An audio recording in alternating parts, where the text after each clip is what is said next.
यह सूचना केवल हमारे विचार हैं, वित्तीय सलाह नहीं। निर्णय लेने से पहले खुद शोध करें। किसी भी लाभ या हानि के लिए हम उत्तरदायी नहीं हैं।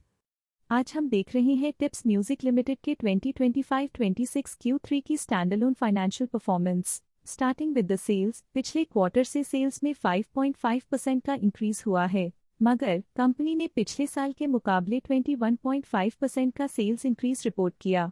Expenses -7.5% quarter on quarter decrease हो गए हैं, जो साल भर के -10.5% के डिक्लाइन के साथ अलाइन करता है। क्वार्टरली एक्सपेंसेस के कंपैरिजन में सेल्स इंक्रीज होना दिखाता है कंपनी ने अच्छा परफॉर्म किया। ईयरली कंपैरिजन दिखाता है कि कंपनी ने इस साल अपनी परफॉर्मेंस में सुधार किया है। ऑपरेटिंग प्रॉफिट, जो पिछले साल के कंपैरिजन में 34% अप हुआ है, quarter on quarter around 10% increase हुआ है। Operating profit margin (OPM) annual basis पे 7.5% से इंक्रीज हुआ है और पिछले क्वार्टर के कंपैरिजन में 3% से इंक्रीज हुआ है। एक्सेप्शनल आइटम्स को ऐड करके अदर इनकम पिछले क्वार्टर के कंपैरिजन में 6.5% बढ़ गई, बावजूद इसकी ईयरली ग्रोथ 15.5% हुई है। इंटरेस्ट एक्सपेंसेस पिछले क्वार्टर से 0% अप हुआ, लेकिन ईयर ओवर ईयर डिक्रीज -28.5% हुआ है। डिप्रिशिएशन कॉस्ट में 5% का क्लाइम देखने को मिला और ईयरली बेसिस पे 18% का इंक्रीज देखा गया। प्रॉफिट बिफोर टैक्स एनुअली 33% बढ़ा, लेकिन प्रोसीडिंग क्वार्टर से 9.5% बढ़ा है।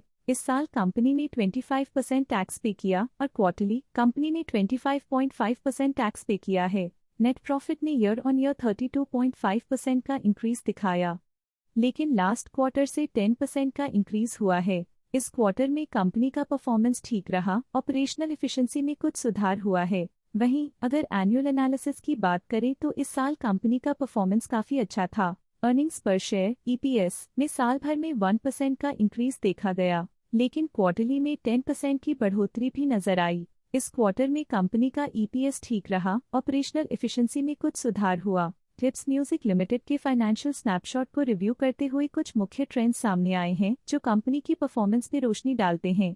दिसंबर 2022 से दिसंबर 2025 तक टिप्स म्यूजिक लिमिटेड की फाइनेंशियल जर्नी में सबसे पहले बात करते हैं सेल्स की। इस साल सेल्स में 18.5% की वृद्धि हुई है और पिछले 4 सालों में 107% की वृद्धि हुई है, जो एक निरंतर अपवर्ड ट्रेंड को दर्शाता है। पिछले 3 साल से सेल्स लगातार बढ़ती जा रही है, जो मार्केट एक्सपेंशन और कंज्यूमर डिमांड में वृद्धि को दर्शाता है। अब बात करते हैं एक्सपेंसेस की। इस साल एक्सपेंसेस 19% बढ़े हैं और 4 सालों में 56.5% का इजाफा हुआ है। इस साल हालांकि एक्सपेंसेस सेल्स से थोड़ा ज्यादा बढ़े हैं, मगर ग्रोथ रेट्स का करीब होना स्टेडी ऑपरेशनल कॉस्ट को दर्शाता है। ऑपरेटिंग प्रॉफिट का सफर स्टेडली ऊपर चढ़ रहा है, इस साल 18.5% की बढ़ोतरी के साथ और पिछले 4 सालों में लगभग 1.5 गुना का नोटिसेबल राइज हुआ है। पिछले 3 साल से ऑपरेटिंग प्रॉफिट लगातार बढ़ रहा है, जो कॉस्ट मैनेजमेंट और ऑपरेशनल कुशलता को दर्शाता है। नेट प्रॉफिट का सफर ऊपर की ओर चल पड़ा है, इस साल 16.5% की चढ़ाई के साथ पिछले 4 सालों में लगभग 1.5 गुना की शानदार वृद्धि हुई है। पिछले 3 साल से नेट प्रॉफिट लगातार बढ़ रहा है, जो फाइनेंशियल हेल्थ को मजबूती देते हुए इन्वेस्टर्स का ध्यान आकर्षित करता है। EPS के लिए रास्ता कठिन रहा है, इस साल EPS -16% डिक्रीज हुआ और पिछले 4 सालों में कुल मिलाकर -78.5% की गिरावट हुई है। चलिए अब बात करते हैं शेयर होल्डिंग पैटर्न की। टिप्स म्यूजिक की शेयर होल्डिंग रिपोर्ट्स कुछ इस प्रकार की हैं, जो दिसंबर 2025 के 31 तक चलता है। ये रिपोर्ट कंपनी के शेयर्स की डिटेल्ड जानकारी देता है, जिसमें promoters, promoter groups, foreign investors, public investors और सरकारी एंटिटीज शामिल हैं।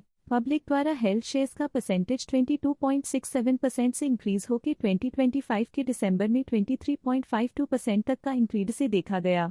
ये चेंजेस स्टेट है कि पब्लिक की इन्वेस्टमेंट कंपनी में क्वार्टर टू क्वार्टर इंक्रीज हुई है। जब कंपनी के शेयर्स का अधिकतम हिस्सा प्रमोटर्स, FII, DII या गवर्नमेंट के पास होता है, तब ये माना जाता है कि कंपनी मजबूत हाथों में है, जो स्थिरता और मजबूत समर्थन को दर्शाता है और इस मार्केट की स्थिरता बनी रहती है। डोमेस्टिक इंस्टीट्यूशनल इन्वेस्टर के शेयर होल्डिंग में थोड़ा डिक्रीज आया 2025 के से 2025 के दिसंबर में, जो दिखाता है कि डोमेस्टिक इंस्टीट्यूशंस ने अपने स्टेक को -0.04 से डिक्रीज किया है। फॉरेन इंस्टीट्यूशनल इन्वेस्टर्स की शेयर होल्डिंग में थोड़ा डिक्रीज आया 2025 के से 2025 के दिसंबर में, जो दिखाता है कि फॉरेन इंस्टीट्यूशंस ने अपने स्टेक को क्वार्टर टू क्वार्टर -0.81 से डिक्रीज किया है, जिससे पता चलता है कि उन्होंने अपनी इन्वेस्टमेंट्स को पुल बैक किया है।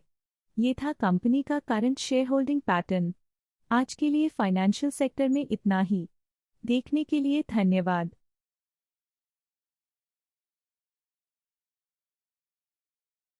स्टॉक लेटेस्ट न्यूज अपडेट के लिए चैनल को सब्सक्राइब करें और वीडियो को लाइक एंड शेयर करें।